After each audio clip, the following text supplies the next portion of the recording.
Las Cruces voters have elected their first mayor using ranked choice voting. How this method of voting went and the mayor's plans for the future in this edition of ASTA.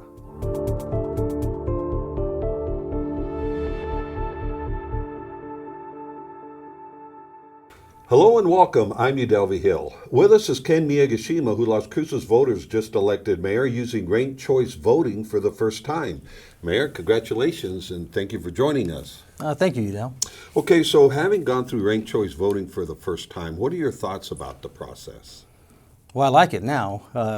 Initially I was a little bit, like probably most, just wondering how it was going to work. I mean, I'd heard about it in Santa Fe. I've heard that it's been used in several other cities on the west coast, but ultimately when it's your own, you get a little bit concerned, and we just had to have faith in the process. Okay, so the Las Cruces voluntarily opted into ranked choice voting, and that was last April.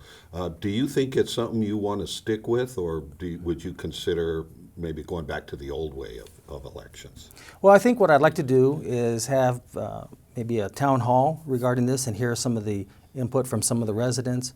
And if we were to keep it, if there's one thing that I would probably like to see implemented is requiring the signatures back again. Because that was one thing that I think, like for example, the mayor's race usually required 150 signatures, and a city council race I think was 25 or 30. Correct. And this would prevent some individuals from just theoretically waking up that day and say, I think I'm going to run for city council. And this way here, it kind of has them interact with the public, get a chance to at least know what they're a little bit about, and see if they have that gumption to go and get some signatures. Okay. And any thoughts about having put ranked choice voting to a public vote, or are you comfortable that that decision rested with the city council?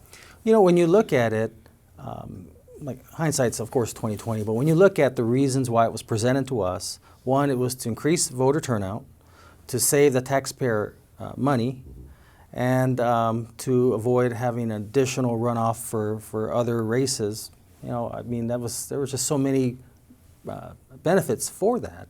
So we figured, okay, this sounds good. Of course, our friends up north in Santa Fe used it. They had a lot of raving reviews.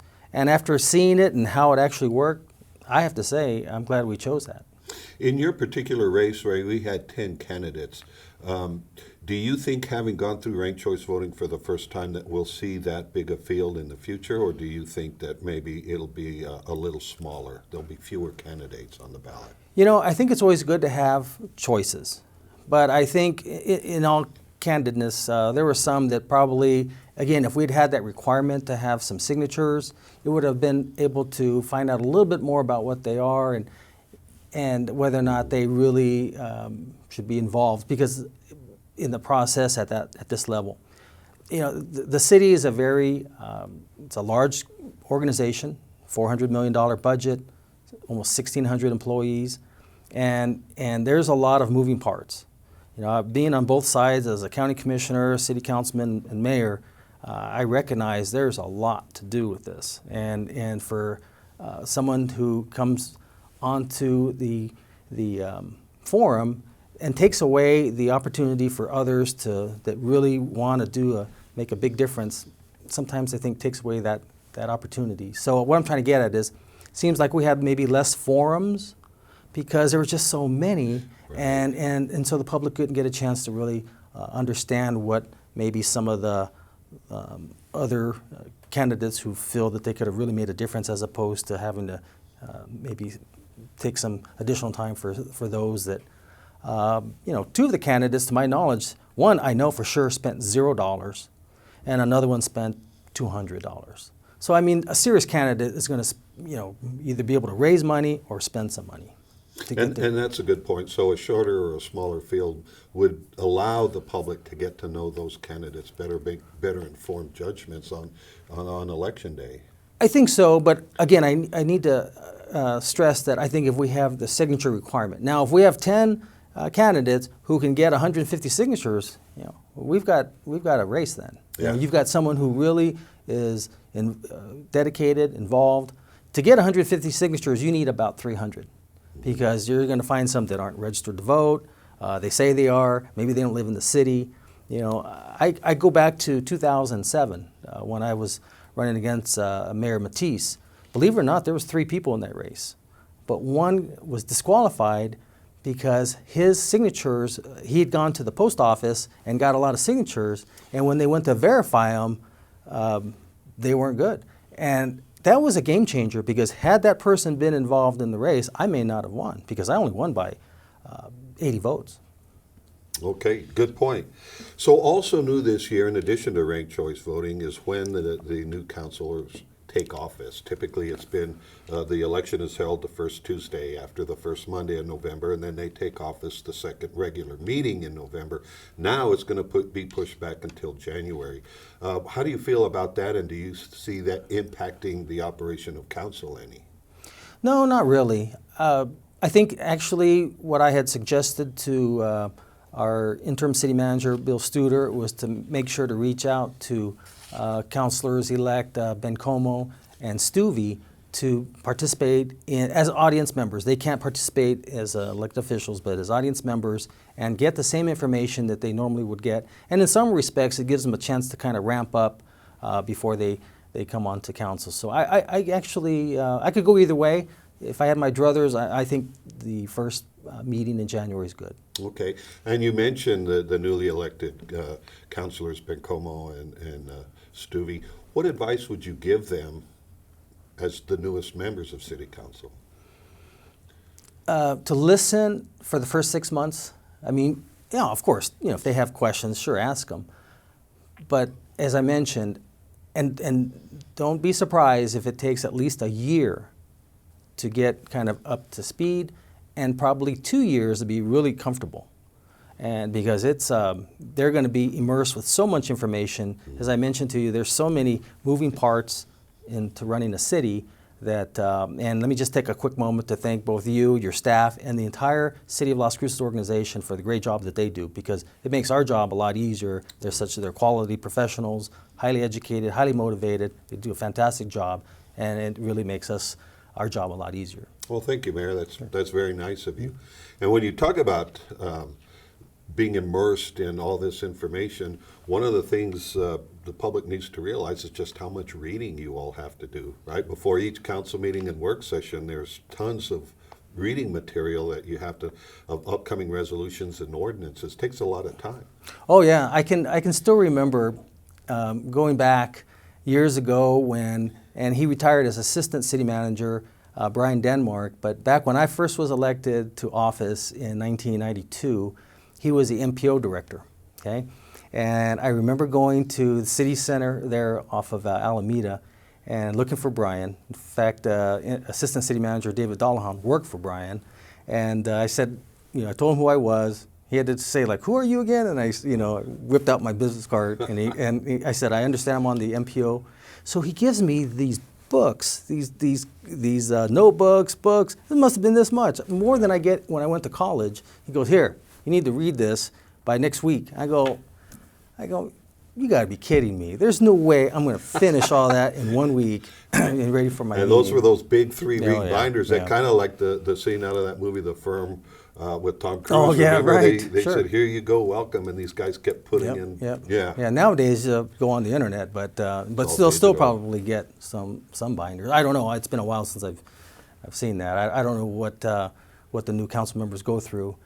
But it'll be fun. And so really, and also one thing that I really like to stress to our new council members is that how important the business community is to the City of Las Cruces. 65% of our operating revenue comes from gross receipts tax generated by our local businesses. So they are extremely important to us, and we need to do our best to work with them and let them know how much we appreciate them, because without them, we wouldn't have the money to pay for our police, our fire, our roads, everything, the operations of the city. Right. Okay, and so City Council, you as the mayor and the City Council, I mean, a lot of responsibilities, but among the top 3 are setting policy for the city, approving the annual budget, and the hiring of a city manager when those times come. So we happen to be in the search for a new city manager. What qualities are you looking for when we continue the search for a new city manager, and when do you anticipate this person taking office?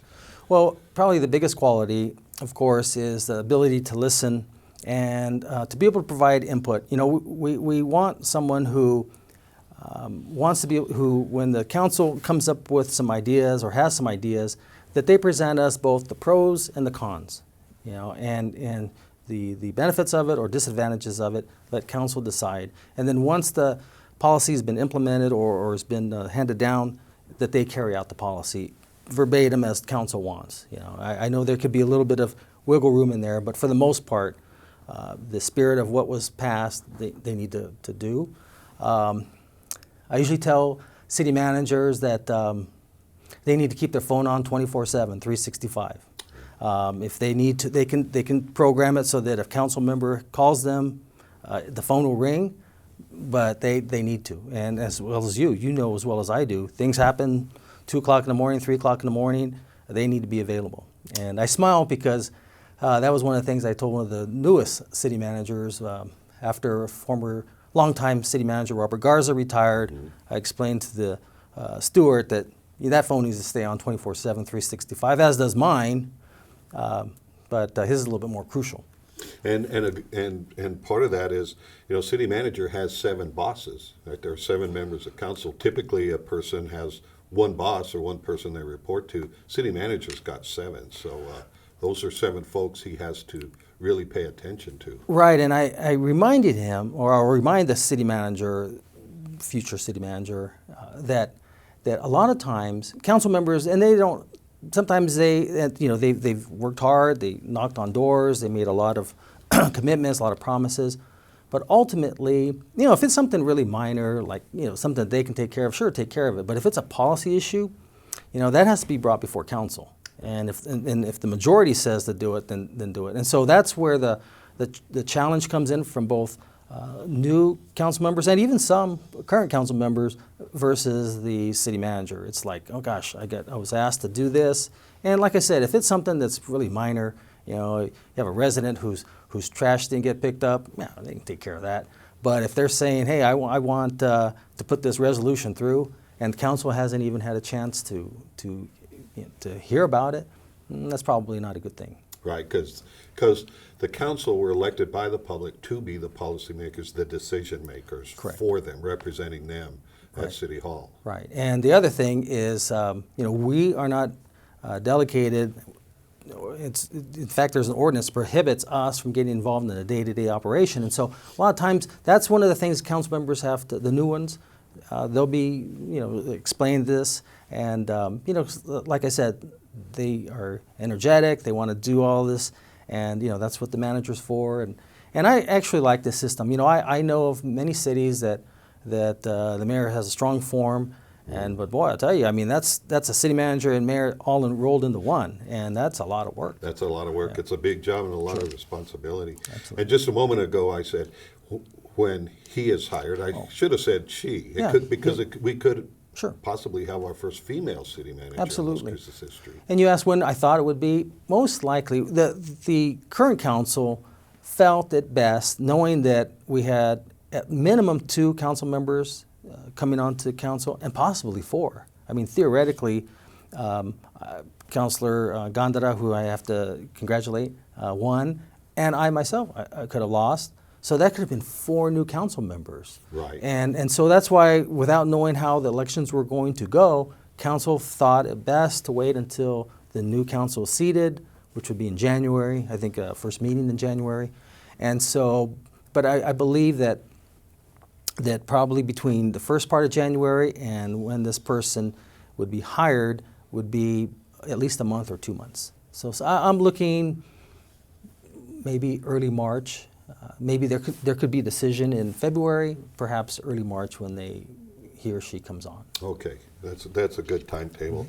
So this year, City Council approved or allocated over $1 million to help with the asylum seeker situation. We really got inundated with them in the spring. Since then, the numbers have declined dramatically. Is this something that you would consider continuing doing, to allocate city funds to help the asylum seekers coming into Las Cruces? Should we see another surge or a continued flow of them coming to Las Cruces? Well, absolutely. I mean, the federal government really gives us no choice. We're fortunate that they at least contacted our public safety officials and coordinated a drop-off. I know in other cities, they have just literally just dropped them off at the bus stop, and here you go, and they're looking for a place to maybe contact someone or things of this nature. And I'm often reminded when I've gone to, say, Japan, for example. I don't speak Japanese. I don't even read Japanese. I can't imagine and I have been there in a place where, like, I can't read this. I don't know how to talk to them. You know, I'm looking for an American here, and I spot someone, and of course I have my dad or my uncle with me, but you know, that's a challenge. And so we're fortunate that they work with our public safety officials. We get them to the armory, get them processed. They're in and out 24 to 48 hours, and they're on their way. Okay, very good. So you are the longest serving mayor in Las Cruces. So you're just getting elected once again, or re-elected, if you will, in 2019. You first took office in 2007. During that period of time, what's the biggest change you've seen in Las Cruces? Oh, the biggest change in Las Cruces, just all the different amenities and all the really great and interesting people that have moved here. You know, they come from all over. I had a gentleman the other day, he had moved here from Delaware. And he says, Ken, I lived in Delaware for 25 years. I have made more friends in the year that I've been here than I had all in 25 years in Delaware. And yet another one who, I guess she must have moved to Albuquerque for a job, and she just said, you know what, I'm just coming back to Las Cruces. She says, sorry, Mary Keller, I don't know what's going on in Albuquerque, but anyway, she just said, she loves it here. You know, so that's what I really enjoy. Getting to meet new people who've moved here from all different parts of the country, and get to hear some of their stories and how much they really enjoy and love Las Cruces. And Las Cruces, it seems like every year we get more and more national recognitions from a variety of organizations. Safest city, best place to retire, those types of things. So clearly that's gotten the attention of people throughout the nation. Right, and again, I go back to our team, both yourself, our management team, the whole City of Las Cruces organization, working together, working with our counterparts there at the county, our schools, our universities, our community colleges. You know, the other day I was meeting with a company that manufactures solar panels, and they're looking to come to the Southwest, and they'll bring 1,000 jobs, paying $48,000 average a year. Wow! And so, so we were there. There was a whole team from community college, myself, the university, economic development, our economic development team, someone from El Paso Electric. I mean, it was just there, and I think they felt the love. I know we're going to be in the top 2 or 3 cities if they choose one of the 3. Well, that's very encouraging. Right. So to wrap up this interview, what is your number one priority headed into your new term as mayor? Okay, well, things are going well downtown. I'd like to still continue that, but it would be nice to maybe make that bridge into the El Paseo corridor and maybe look at doing a TID in that area and connecting our university and the students to somehow be able to bring them down to the downtown and going through El Paseo as a means of getting there. So I could envision a trolley. When I say a trolley, I'm thinking of a city bus that looks like a trolley that really is just a city bus. You know how nowadays they can make anything look like anything. And so I've seen where they actually have not painted it, but I don't know what exactly they put on it. It's a covering, looks like a trolley, it's actually a bus. And I can just envision it going back and forth either every 30 minutes or so, going from the convention center, downtown, back and forth, bringing our students there from New Mexico State so they don't have to go out of town or go to El Paso to do their, have fun. They can go downtown, which if they haven't gone yet, that place is happening. It's rocking. Yeah, it is. Okay, so you mentioned TID. If you would just take a moment and explain what a TID is. Tax Increment Development District. So basically, let's say this is downtown, and so in the past, all the revenues that were generated goes throughout the city, but in a TID, what revenues are generated here stay there, and that has what allowed us to have the money to go out and bond and build bigger projects because we have a revenue source, a direct revenue source to pay that debt. And so if we do that in the El Paseo area, which as a young adult growing up, I've been here since I was 7 years old, but as a young adult, El Paseo was the road or the street for business. It was a point where you couldn't get a place to rent on El Paseo because it was so busy. And so, you know, it's still good, but it could use a little bit of a lift. So kind of bring it back to its former glory, Absolutely. similar to downtown. Absolutely, yeah. And it would be a nice connection between the two, and it would be able to now have that incorporated area, incorporate these other amenities that I can envision. You know, a few years back, we have received over $2 million grant to do a lot of the planning there in El Paseo. So it's still there, it's dormant, but we can resurrect it and put these plans together. Great idea. Well, Mayor Ken Miyagishima, congratulations Yeah, thank you again very on your much. victory, and we look forward to working with you again. Thank you again, Udell. All right, take care. You too.